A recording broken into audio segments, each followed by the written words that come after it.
Ask, and it shall be given you. Seek, and ye shall find. Knock, and it shall be opened unto you. We all know the words. We have mouthed them in crisis and in comfort. But the natural mind hears them as a technique of persuasion. Find the right tone, the right urgency, perhaps the right number of repetitions, and God will be moved to do something. To mend the body, to send the check, to make the other person behave, to soothe the anxiety that rides the night. Now just try to follow this. Please remember what I say in these opening minutes. Prayer is not getting God to act.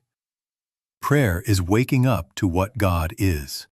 This must be stated simply, because it will govern everything that follows.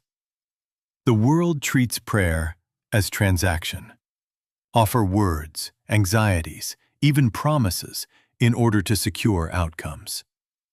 But disciples, listen. We are not the world's prayers. We are called to realization. Actually, there is no relationship between the two. They are entirely separate and distinct approaches, and one must make a choice of one or the other. If you set about to persuade a distant deity, you have already proclaimed absence and delay. You have accepted the premise that God is elsewhere and must be summoned. Oh, no, no, no. God is omnipresence, or God is not God. God is, and that's enough to know. God is, that's all.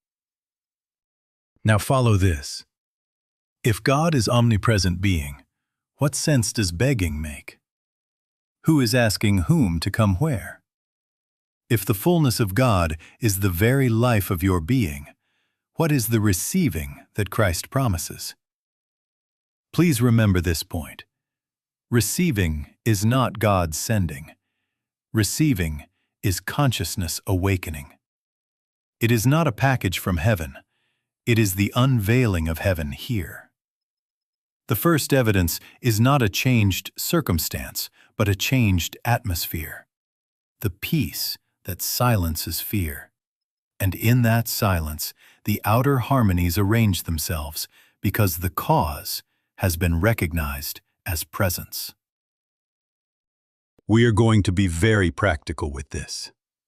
We will touch the places where pressure grips, money worry at month's end, a diagnosis that startles the breath, a relationship strained to the breaking point, that nameless anxiety that sits on the chest.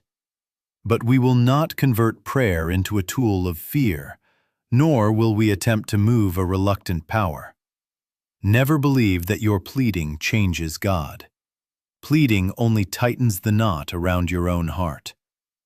The role of the disciple is different. To stand still in the fact of God until fact becomes felt. Until presence is realized where the problem shouted. So the invitation of this verse is not a formula. It is a doorway. Ask, meaning turn within. Seek, meaning behold what is already here. Knock, meaning consent to the unveiling of being. We are not entering a debate. We are consenting to discipleship. And as we proceed, please remember, our aim is not to add something to God, but to subtract our ignorance of God.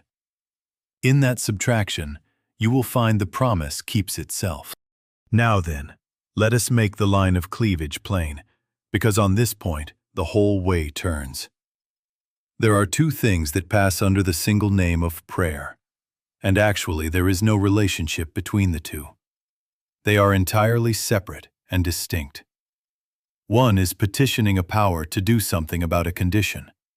The other is realizing presence, communing with being, until what God is becomes the very atmosphere of our awareness.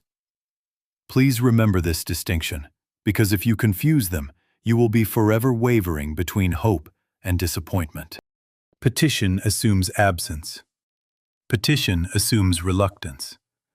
Petition assumes that God is somewhere else, needs to be notified, persuaded, hurried along. Oh, no, no, no. To assume delay in God is to deny omnipresence. To imagine reluctance in God is to deny love. If God is omnipresent, where would God come from to reach you? If God is the life of your life, whom are you calling, and to where?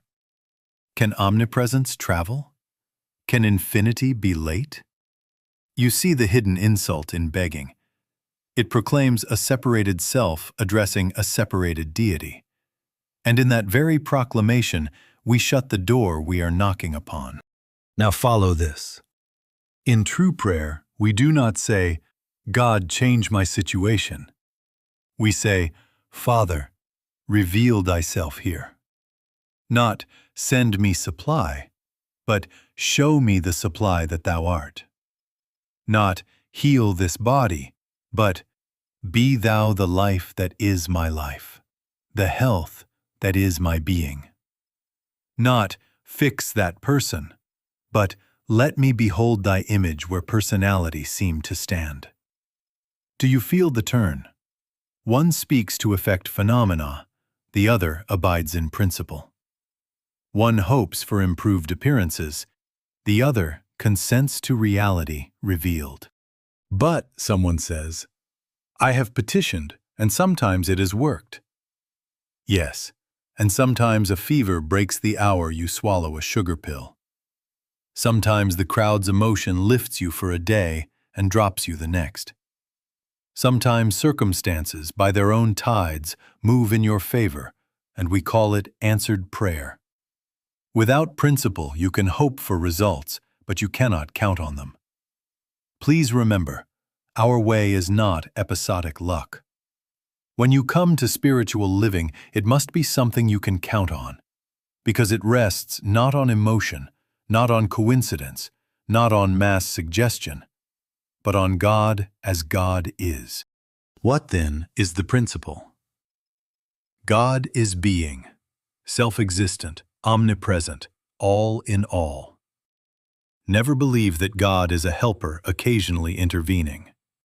Never expect anything of God as if God had packages to deliver. God is, and that is enough to know. God is the light, not the electrician. God is life, not a tonic, supply, not a banknote, peace, not a sedative.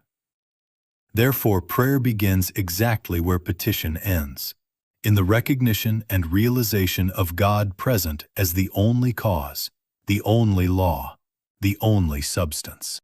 So we make our transition. To reinterpret ask, we must first redefine God. Do not picture a celestial magistrate to be persuaded, but being to be realized. As you accept this, as you stand in it, prayer ceases to be a speech to power and becomes a silence before presence. And in that silence, the promise stands fulfilled of itself. Thank you. Thank you. Now then, let us make the great inversion plain. Because until this turns in you, prayer remains a reaching outward instead of an awakening within. God does not give you peace. God is peace. God does not give you health. God is the life that is your very being. God does not send you supply. God is supply. God is substance. God is the fullness that constitutes your existence. Please remember this.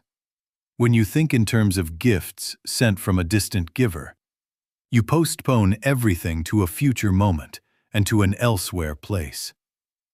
But when you stand in God is, you discover the gift already present as presence. God is. God is. God is. And that is enough to know. God is, and that's enough to know. God is, that's all. Do you see how prayer shifts when this is understood? No longer a request for a later improvement, rather a consent to a present reality. No more someday, somehow, but here and now. The Lord is my shepherd, I shall not want, is not a hope that tomorrow wants will lessen. It is the announcement that want has no law in the presence of is. My peace I give unto you is not a promise to send a tranquil feeling. It is the revelation that the Christ peace is the nature of being itself. In this light, receiving is not acquisition, it is recognition. Not getting something added to you, but noticing what you already are in God. Now just try to follow this, and please remember it whenever you are tempted to declare affirmations by the clock. This is not positive thinking. Oh, no, no, no.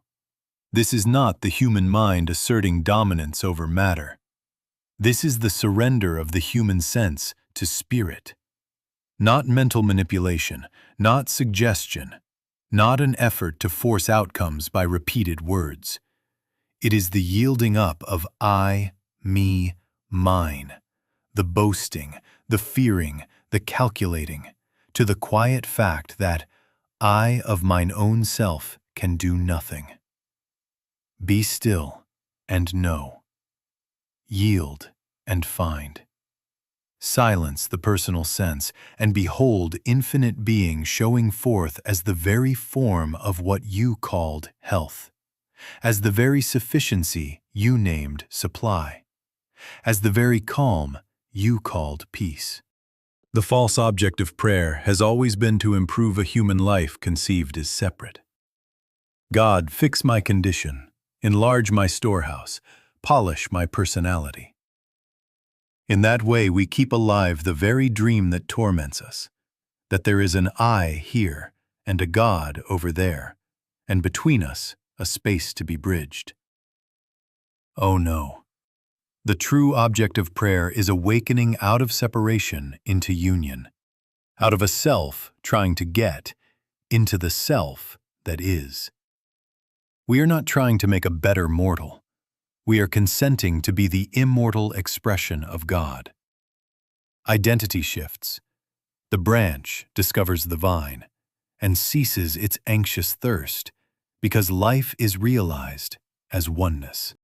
And now the scripture opens in a new light. If God is the substance, then ask and ye shall receive cannot mean get a thing. It must mean turn and realize presence as the very thing sought. In Him we live and move and have our being. Can there be distance to cross? The kingdom of God is within you. Can there be delay to outwait? Receive, then, is a word for recognition. Receive peace by recognizing God as peace here. Receive life by recognizing God as the only life here. Receive supply by recognizing God as the sufficiency here. God is. God is. Until the mantra is no longer words but atmosphere. Until the atmosphere becomes evidence, and evidence becomes the open reward of secret communion. Thank you. Thank you. Now then, let us come to the Master's own words and hear them as disciples, not as bargain makers. Ask, he said. Oh, but ask what? Ask whom? Please remember this. To ask in Christ is not to ask for events. It is to ask for illumination. It is the inward inquiry of consciousness. Father, reveal thyself here. Let me see as thou seest. Not change this picture, but show me the reality behind this picture. Not remove this storm, but uncover the presence that is untouched by storm. You see, the asking is not directed at a reluctant power to be convinced. It is a consenting of our awareness to be filled with the light that already is. In that sense, ask is an opening, not a demand. It is an altar, not a lever. Seek. What do we seek? The kingdom. Where? The kingdom of God is within you. Then let us not chase horizons. Seeking is the turning from effects to cause, from the theater of appearances to the sanctuary of being. It alters perception before it alters circumstance. With a single eye, you behold differently, and in that beholding, the tangle loosens. Please remember this point. When you seek the kingdom, you are not adding a divine decoration to a human scene. You are discovering the divine scene that was present before the human report began to shout. As sight clears, fear falls. And when fear falls, conditions, obedient to consciousness, rearrange themselves according to the law of peace. Knock. Where do we knock? Not at the doors of persons, not upon institutions, not against the stone walls of circumstance. We knock at awareness. We return and return when the senses contradict what spirit whispers. Watch and pray, not chatter and panic. Knock is holy persistence, fidelity to presence when reports are noisy. Oh, no, no, no, not multiplying words. We do not rattle a heavenly gate with speeches. We stand again at the inner door, quiet, receptive, until the door that is never locked stands revealed as open. And the first opening is not outside. The first opening is within. Now follow this, and please remember it, because here is where many lose heart. If you interpret ask as pleading for outcomes, you will measure God by changing scenes, and you will swing between hope and disappointment. One day a bill is paid and you cry, "God answered." The next day a diagnosis lingers and you groan, "God is silent." Actually, there is no relationship between that measuring rod and prayer. We are not testing God by events. We are consenting to God as presence. The proof of right prayer is not an immediate alteration in the theater of sense. It is the unmistakable hush that descends within, the peace that passeth understanding. When that peace comes, you have received my peace, my peace. And resting in that peace, you will watch as outer forms conform to the inner law, not by your managing, but by the simple fact that cause is recognized as ever-present being. Ask within for light. Seek the kingdom that is here. Knock at awareness again and again, and let peace announce that the door has opened. Thank you. Thank you. Now then, let us be very clear on the order of heaven, because in this order lies the mechanism of healing. The first receiving is peace. Please remember this. If you have not touched that deep hush that silences fear, you have not yet entered prayer. You have only spoken about it. The peace that passeth understanding is the sign. You see how it does not argue with conditions. It does not negotiate with appearances. It simply descends, and in that descent, your measuring stops, your bargaining stops, and presence is known. My peace. My peace. When that peace is felt, you have received. The outer conformities that so occupy the mind are effects, not causes, and they will come in their season as the footprint of that inner communion. Now follow this, and please remember it. How does peace heal anything? Because every discord that has frightened us, sin, disease, lack, conflict, borrowed its seeming power from our belief in a second power. Fear is the vote you cast for a rival sovereignty. Withdraw the vote, and the usurper has no throne. Where the Spirit of the Lord is, there is liberty. As fear dissolves in realized presence, The belief that sustained the picture withers, and because the picture had no law but belief, it begins to fade as fog before the sun. We do not fight fog, we unveil the sun. We do not battle symptoms, we rest in God. God is, and that's enough to know. God is, that's all. So, as consciousness rests in spirit, really rests, not asserts, not strains, the harmonies of body, affairs, and relationships resume their rightful functions, not by force, but by grace. The heart that panicked steadies because it is no longer ruled by report. The thought that raced slows into order because it is no longer managing outcomes. The conversation that was armed relaxes because it beholds the image of God where an enemy seemed to stand. Not the laws of matter, but the grace of spirit. Not a change engineered from without, but an order revealed from within. Be still and know. And knowing, watch as the forms assume the shape of the knowing. Oh, no, no, no. This is not spirit manipulating matter, as if two orders must wrestle and one win. Actually, there is no relationship between the two. They are entirely separate and distinct. Spiritual healing is the revelation that spirit is reality, and that what we called a material law was never law. It was a report believed. When being is realized as the only cause, the only law, the only substance, the so-called material effect has nothing to obey. It yields because there is nothing left to sustain it. We in this work have witnessed it 1,000 times. In the very hour when peace descends, the phone call softens, the decision clears, the pain loosens, the confusion lifts.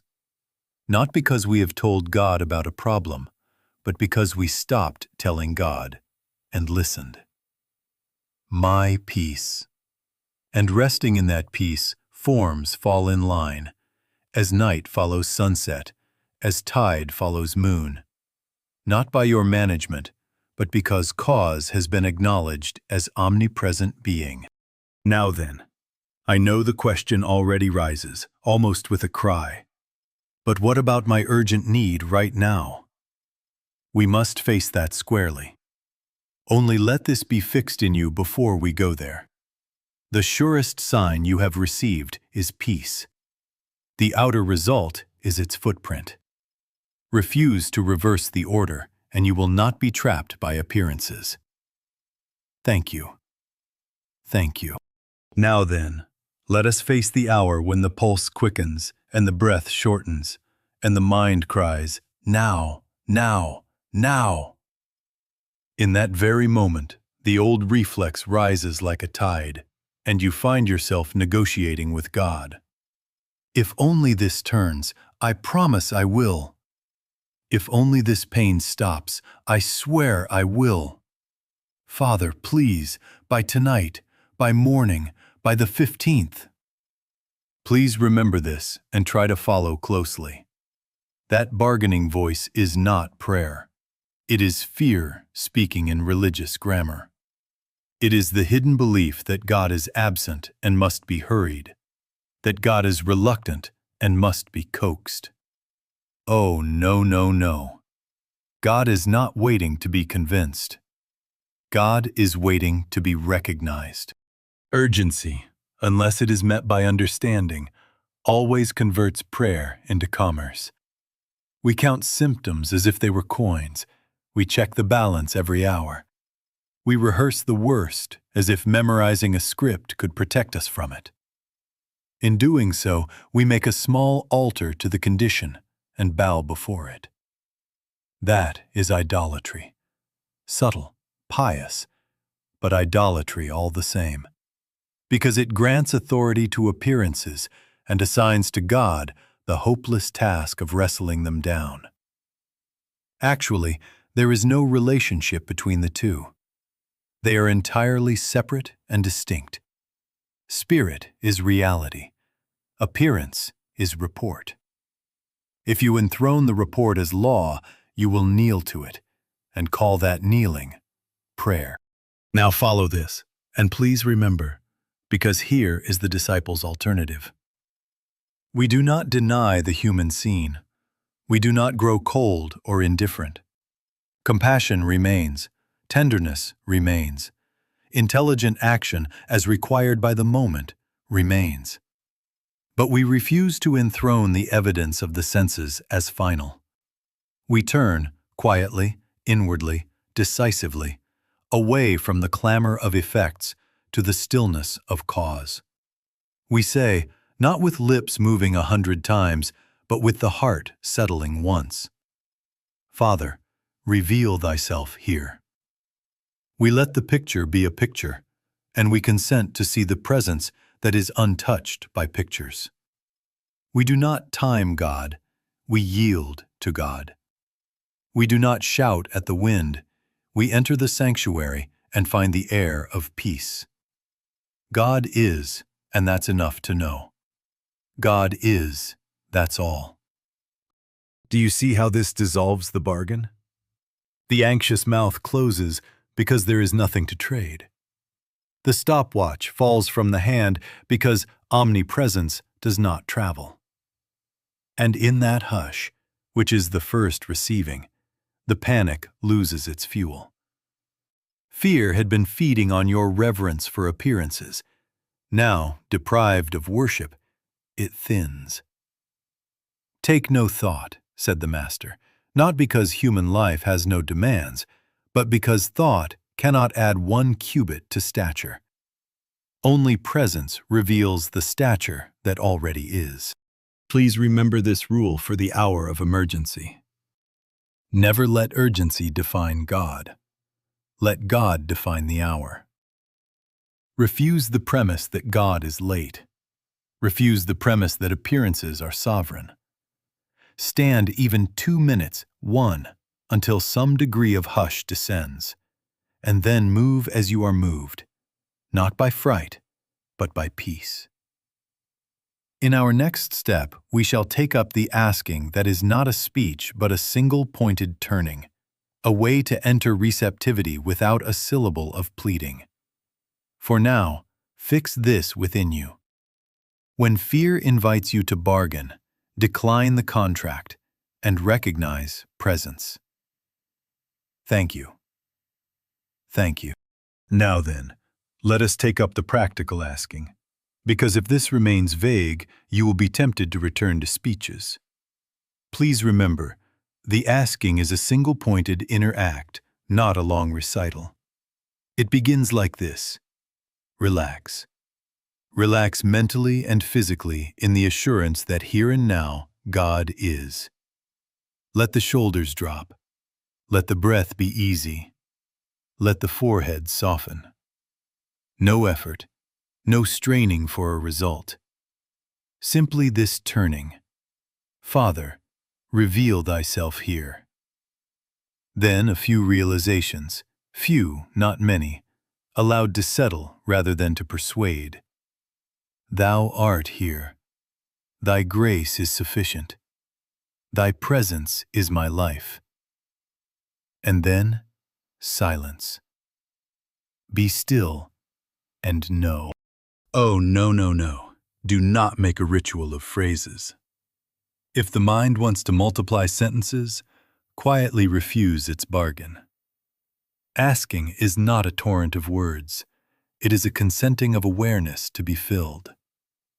So after 1 or 2 realizations, let the words drop away and rest in the felt sense that presence is. Not will be, not might be, is.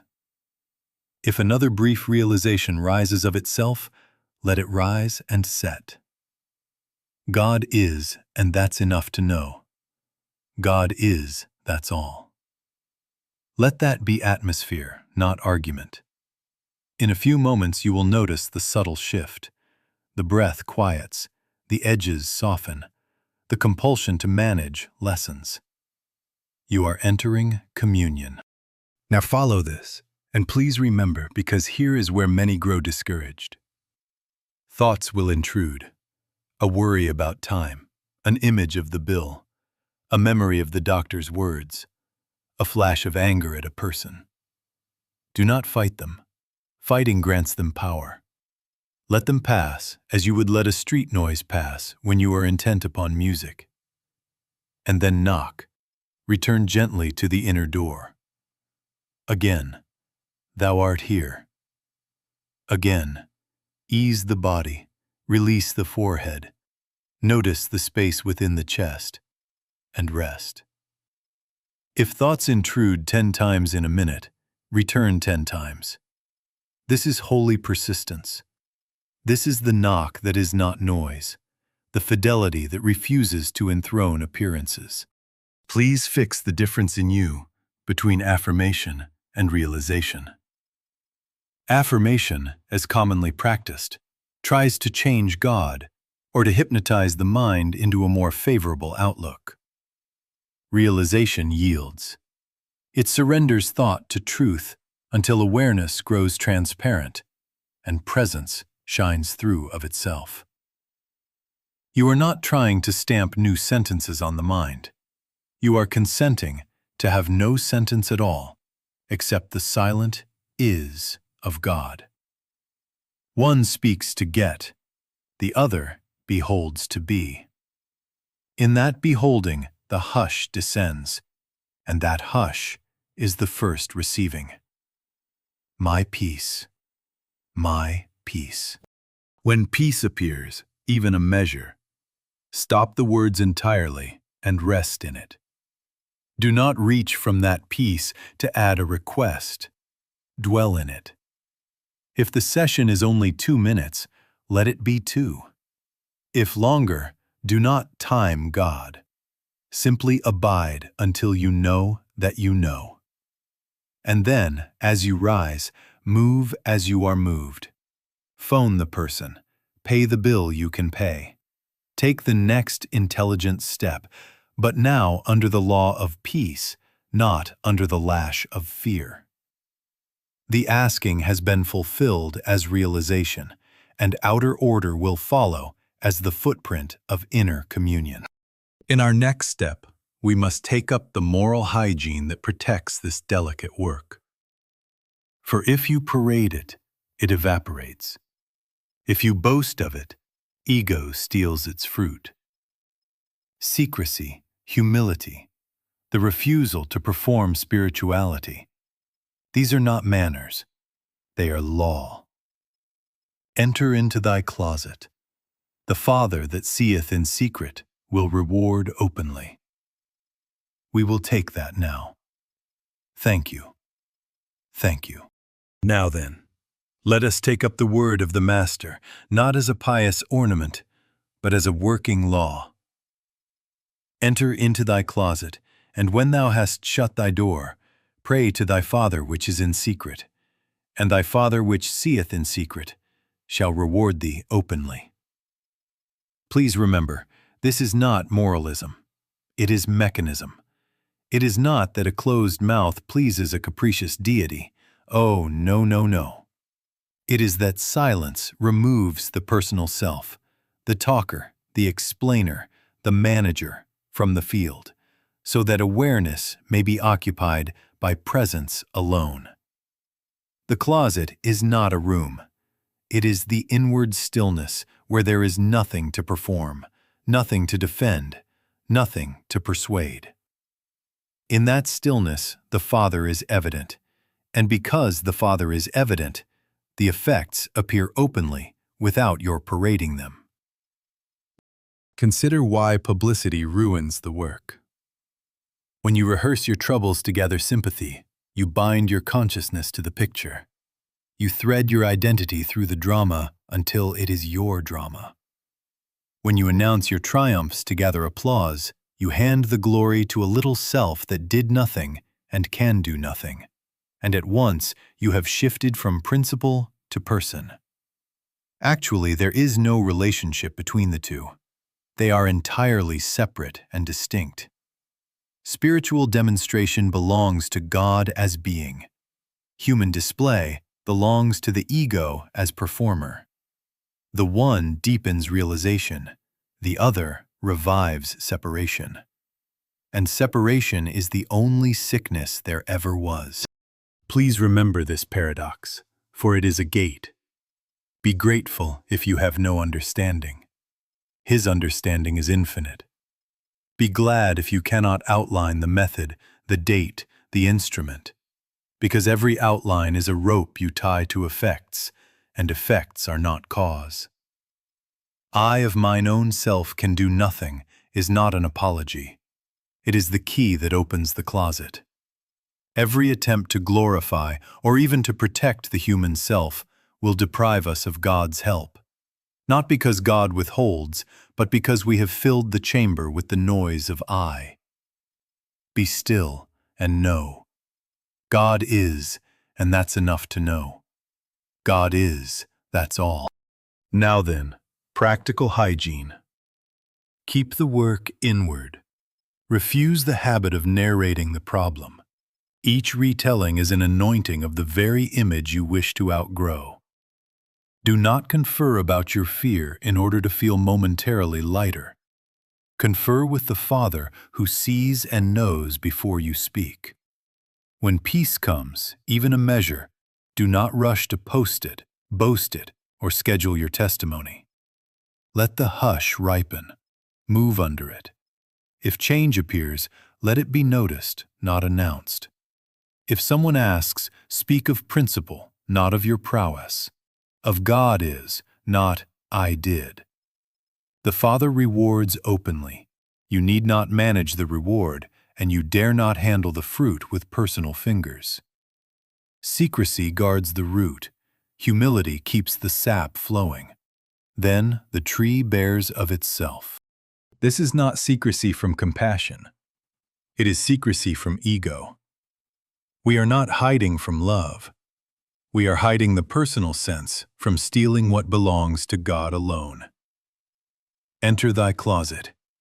Shut the door on praise and pity both, and abide until my peace, fills the house. Then, quietly, we shall carry this into today's pressures.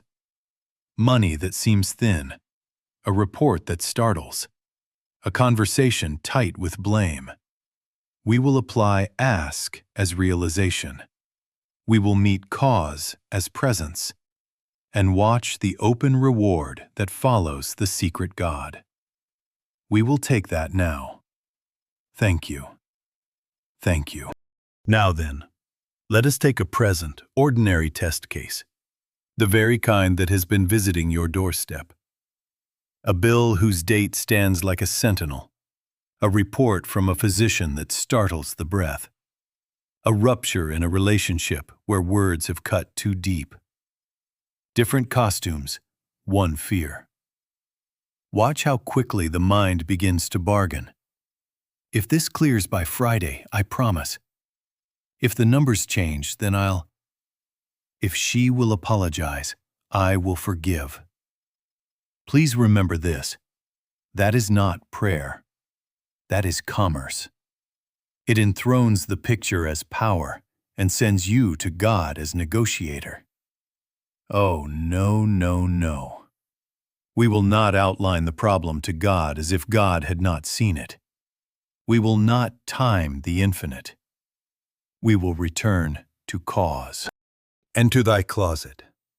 Shut the door on the calendar, the prognosis, the replayed conversation. And now the asking that is not a speech, but a single turning. Father, I do not ask thee to change thy universe. Reveal thy kingdom here. Let me see rightly. Thou art the life of my life. Thou art the substance of supply here. Thou art the love that lives where estrangement claims to be. One or two realizations, not many. I of mine own self can do nothing. Be still and know. God is, and that's enough to know. God is, that's all. Then silence. Let the shoulders drop. Let the breath find its ease. Let awareness be occupied by presence rather than by pictures. What does receiving look like in the hour? The compulsion to count and recount ebbs. The inner weather shifts. A hush arrives. My peace. My peace. In that peace, a step ripens of itself, not as a frantic idea to save you, but as a natural appearing under grace. With the bill, perhaps a quiet impulse to call a certain person, no groveling, no drama, only a clear conversation that opens a pathway, or an idea for right ordering of affairs that had been hidden behind panic, or provision that appears through no engineering of your own. With the troubling diagnosis, perhaps a deep rest after nights of vigil, a release of dread so thorough that the body, no longer bullied by fear, resumes function. Or an intelligent next step made under peace rather than under terror, and in that peace the report begins to loosen its hold. With the estranged friend, perhaps an apology forms that is not a tactic but a truth, or a listening that replaces defense, and you watch as a hard face softens because you are no longer seeing an enemy but beholding the image of God there. Please remember, do not measure this by the clock.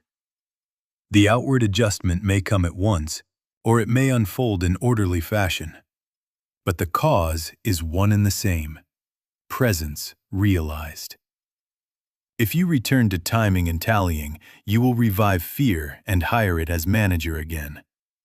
Instead, abide. Abide until peace is the climate. Move only as moved by that peace. But isn't this just spiritualizing away real problems? Someone asks. Oh no. Actually, there is no relationship between pretense and this work. They are entirely separate and distinct. We are not denying, we are discerning. We are meeting the appearance at the level of cause, recognizing reality as God is, and letting that reality reveal itself openly.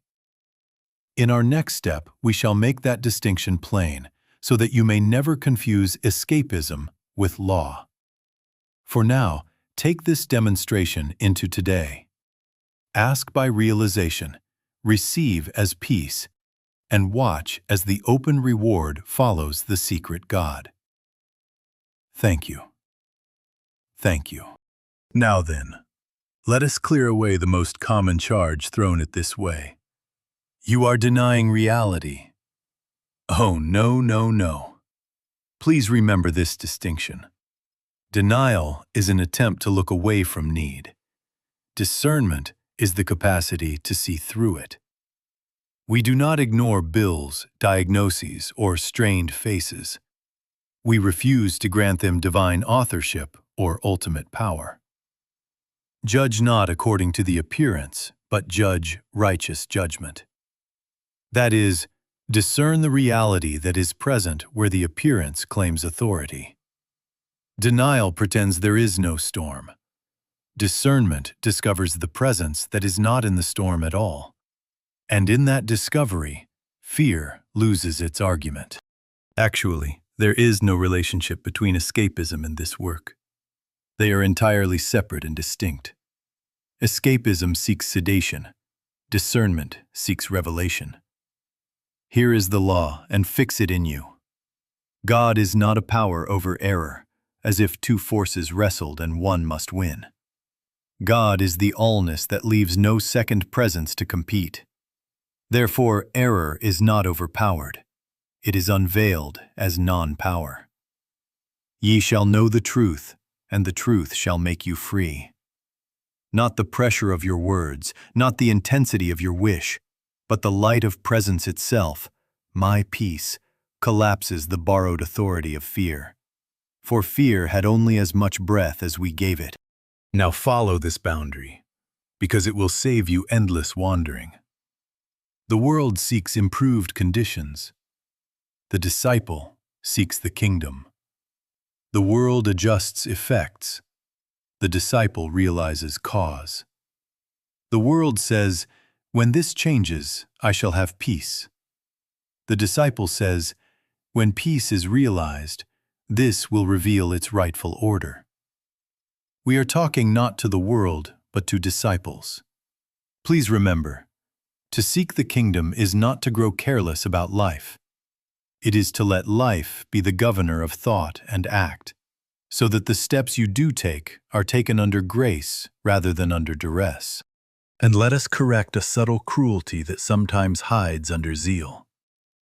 This teaching is not a whip that says, "You failed to think right, therefore you suffer." Oh no, there is no condemnation in Christ. The instruction is simple. Return. Return again.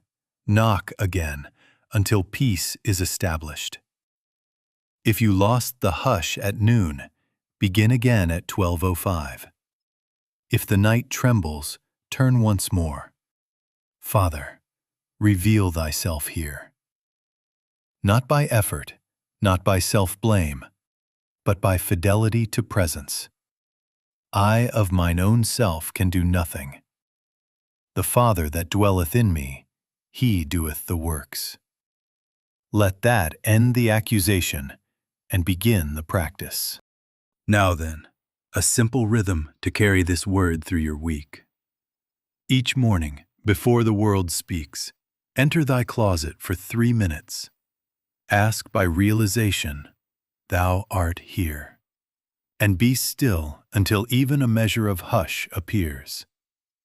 Midday, pause 1 minute wherever you are and seek the kingdom again. Close the eyes if you can, or close the inner door if you cannot.